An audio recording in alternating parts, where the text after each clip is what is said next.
Vi snakker med Sejlum Lund Jensen.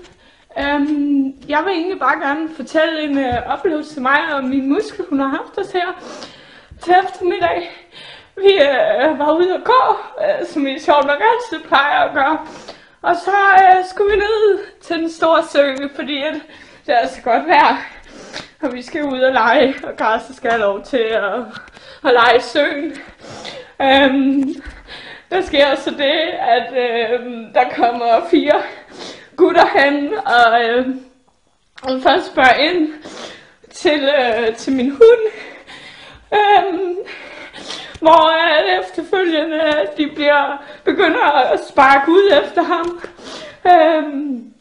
hvilket jeg bliver rigtig tosset over, og vi kommer op og diskuterer, og så sker der det, at de begynder at kaste sten efter os.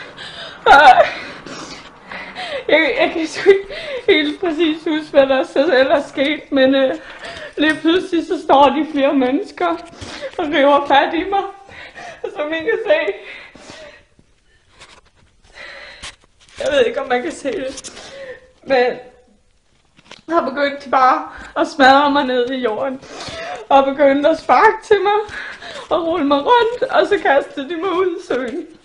Så nu står jeg her drivvåd med en hund, der skal til dyrlægen, fordi han er skide bange, og han blev ramt med en sten. Og jeg synes simpelthen, det er for dårligt, at man skal sådan noget her igennem, bare fordi man har en hund, som folk ikke kan lide. Hvis I ikke kan lide min hund, så lad være med at komme hen til os.